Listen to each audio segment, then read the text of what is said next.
শহীদ জিয়ার মুক্তিযুদ্ধের ঘোষণা, শহীদ জিয়ার রাষ্ট্রনায়কোচিতভাবে দেশে বহুদলীয় গণতান্ত্রিক ব্যবস্থাকে দাঁড় করানো, স্বনির্ভর বাংলাদেশকে তুলে ধরা, মধ্যপ্রাচ্য সংকটে তার ভূমিকা রাখা, আন্তর্জাতিক অঙ্গনে বাংলাদেশকে চীন সহ নতুন নতুন বন্ধু জোগাড় করা, এক নতুন বাংলাদেশকে তিনি উপহার দিয়ে গিয়েছেন।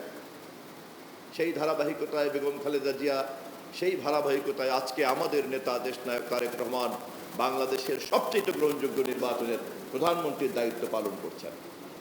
আবার নতুন করে ষড়যন্ত্র শুরু হয়েছিল। এবারের ক্ষমতায় আসার পরে ফ্যাসিবাদ গণতন্ত্রের সকল শক্তিকেই নির্মূল করতে চেয়েছিল এবং তারা খুব সঠিকভাবেই বুঝেছিল যে গণতান্ত্রিক চেতনাকে নির্মূল করতে চাইলে বাংলাদেশে জিয়া পরিবারকেই টার্গেট করতে হবে। আমরা লক্ষ্য করলাম আমাদের মাতা দেশনেত্রী বেগম খালেদা জিয়াকে তিলে তিলে হত্যা করার জন্য সকল ধরনের চক্রান্ত ষড়যন্ত্র করা হলো। অবশেষে যখন তাকে মিথ্যা মামলা দিয়ে, মিথ্যা সাজা দিয়ে কারাবন্দী করা হলো, ধারণা করেছিল যে তাদের উদ্দেশ্য সফল হয়েছে। আমাদের দলের ভারপ্রাপ্ত চেয়ারম্যানের দায়িত্ব নিয়েছিলেন সেই দিন আমাদের ভারপ্রাপ্ত চেয়ারম্যান দেশনায়ক তারেক রহমান। আন্দোলনের নতুন পর্ব শুরু হয়েছিল দেশনায়ক তারেক রহমানের নেতৃত্বে। চলমান যে সংগ্রাম বিএনপি সহ রাজনৈতিক দল আমরা করছিলাম, তখন যারা শিশু, তখন যারা কিশোর, তারাও কিন্তু এই আন্দোলন দ্বারা প্রভাবিত ছিল। আমরা আজকে দেখে অত্যন্ত আনন্দিত, উদ্বেলিত। বেগম খালেদা জিয়ার নেতৃত্বে সেদিনকার যে সংগ্রাম আন্দোলনের আবহাওয়া, সেই আবহাওয়াতে যে শিশুটি বড় হয়েছে, যে কিশোরটি বড় হয়েছে, আমরা দেখেছি তাকে 24শে জুলাইয়ে টকবগে যৌবনের দায়িত্ব পালন করেছে। বিএনপি গর্ববোধ করে দেশে আমরা সেই রাজনৈতিক গণতান্ত্রিক সংগ্রামের পরিবেশকে সৃষ্টি করেছিলাম, যেখানে সংগ্রাম চলেছে, বিজয়ের জন্য নিয়মতান্ত্রিকভাবে লড়াই হয়েছে এবং একই সঙ্গে আমরা একটা মূল্যবোধ তৈরি করেছি, যেই মূল্যবোধের ফসল হচ্ছে আজকের এই গণ-অভ্যুত্থানের প্রজন্ম। কিন্তু দুর্ভাগ্য হচ্ছে এই উৎসের এই ধারাবাহিকতা তারুণ্যের অনেক উচ্ছলতা কিন্তু বোঝে না। তারুণ্যের উচ্ছলতার মধ্যে সাহস থাকতে পারে, কিন্তু অভিজ্ঞতা এবং প্রজ্ঞার জন্য যে সময় দরকার তা থাকার কথা না।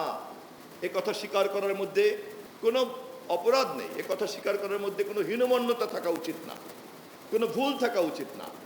বরঞ্চ এই কথাকে যারা বোঝে না, অস্বীকার করে, ভবিষ্যৎ তাদের জন্য অন্ধকার হতে বাধ্য। ফ্যাসিবাদ মুক্ত বাংলাদেশে আমরা যখন গণতান্ত্রিক সংস্কৃতি চর্চা করতে চাই, জাতীয় সংসদকে যখন আমরা একটা এফেক্টিভ পার্লামেন্টারিয়ান কালচারের মধ্যে নিতে চাই, আমরা খেয়াল করেছি পার্লামেন্টের চাইতে রাজপথকেই অনেকের বেশি পছন্দ। আমরা খেয়াল করেছি পার্লামেন্টের ছোটোখাটো নাটককে রাজপথে এনে আরও বেশি ওটাকে বাষ্প দিয়ে দেন সোশ্যাল মিডিয়াতে নানান রকম যুদ্ধে লিপ্ত করার একটা প্রকল্প কেউ কেউ হাতে নিয়েছে। এই ষড়যন্ত্রের গভীরতা বোঝে না, একথা মনে করার কিন্তু কোনো কারণ নাই। একথা ঠিক, আমরা বুঝি বলেই কিন্তু আমরা দায়িত্বশীল আচরণ করি, আমরা বুঝি বলেই কিন্তু আমরা অভিভাবকের ভাষায় কথা বলি, আমরা বুঝি বলেই কিন্তু আমাদেরকে গঠনমূলক সমাধানের কথা চিন্তা করতে হয়। কেবলমাত্র এই প্রতিক্রিয়াধর্মী, উত্তেজনাকর, অশ্লীল বক্তব্য এবং সমাজ সোশ্যাল মিডিয়াতে এ ধরনের একটা দূষিত পরিবেশ তৈরি করার লক্ষ্যে আমরা আমাদের দায়িত্বকে নিয়োজিত করতে পারি না। বিশেষ করে জনগণ যখন আমাদেরকে রাষ্ট্রের অভিভাবকের দায়িত্ব দিয়েছে, আমাদের নেতা তারেক রহমানকে শহীদ জিয়া খালেদা জিয়ার ধারাবাহিকতার রিলে রেসের দণ্ডটি দিয়েছে, তখন আমাদেরকে এ দায়িত্ব অবশ্যই পালন করতে হবে।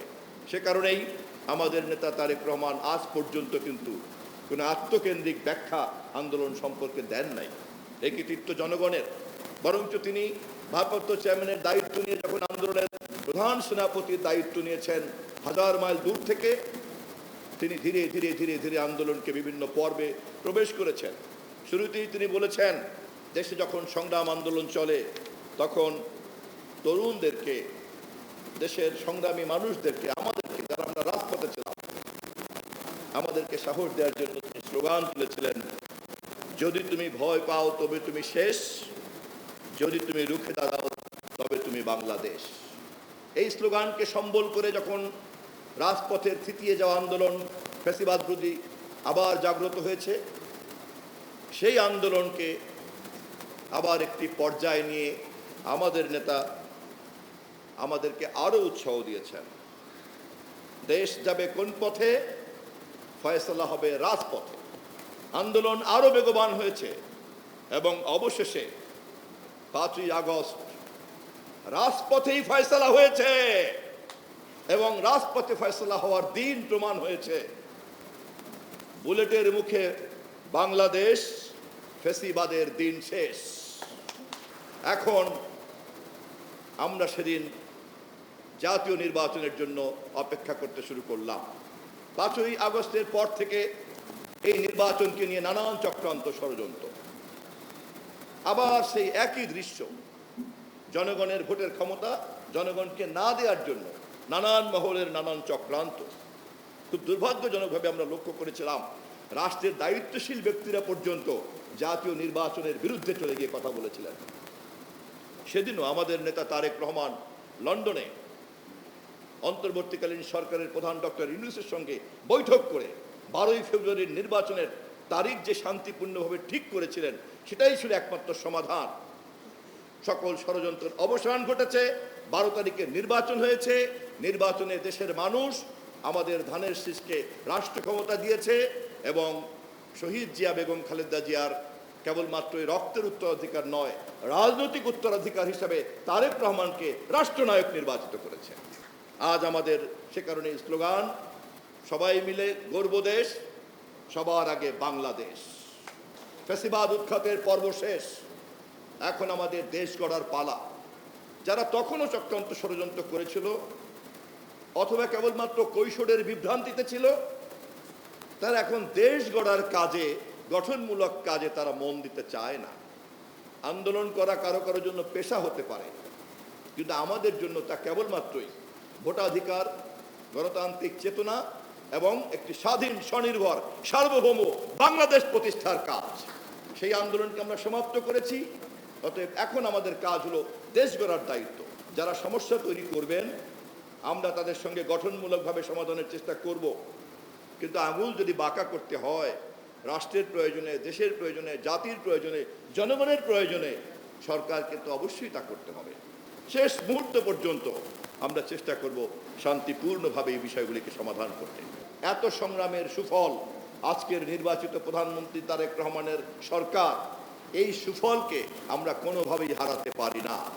সংগ্রামের দলিল যত বেশি হাজির হবে, যা ফটো জার্নালিস্ট অ্যাসোসিয়েশন এবং আমার বিএনপি আজকে হাজির করছে, এই দলিলের কারণেই আমাদেরকে সংরক্ষণ করতে হবে আজকের এই সরকারকে, তারেক রহমানের সরকারকে, নির্বাচিত সরকারকে।